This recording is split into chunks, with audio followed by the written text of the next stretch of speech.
I'm Cheryl Terry. Nice to meet you. It's nice to meet you. Come over and have a seat.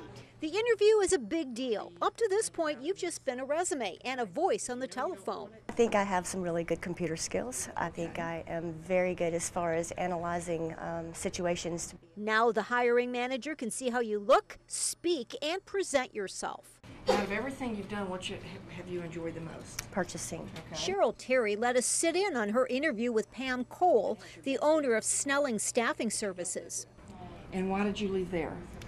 It was just not the environment that I was used to. She handled that question pretty well. Always be honest, but professional as you tell someone about all of your job experiences. Is there anything you didn't like?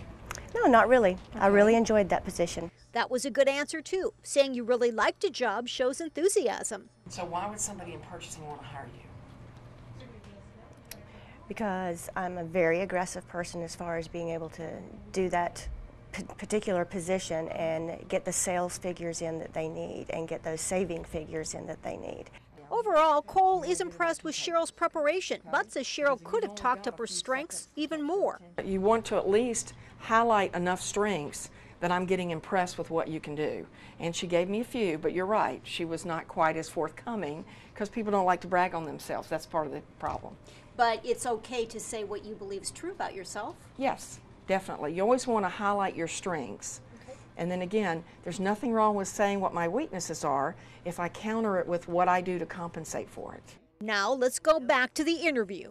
That's the best thing as far as purchasing goes, because if you don't know your field, you can't get the best price. Cheryl says practicing really helped. She also got some advice from Cole on what many people should say at the end of the interview, namely that they really want the job. Just because you're there on the interview doesn't mean that they know that you're interested. So that was a very good point. So if somebody just said to you, tell me about yourself, do you feel you'd have a little bit better answer now? Yes, I do. I think I can, that's something I will definitely concentrate on, and going through my resume and what she had to say about my resume and those bullet points and kind of knowing them in my head and knowing how to draw that out and to make that point with the interviewer. Because this isn't my story of my career, so this is about what would I say about myself, right? Right. And a lot of times, too, people come to us for this kind of help. So they come not just looking for us to place them in for a job, but for us to give them the advice as to what to do differently. We say practice and practice and practice.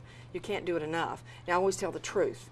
Don't make up stuff, you know, just to make yourself look better. Tell the truth, but practice what you're going to say, because it is your first impression.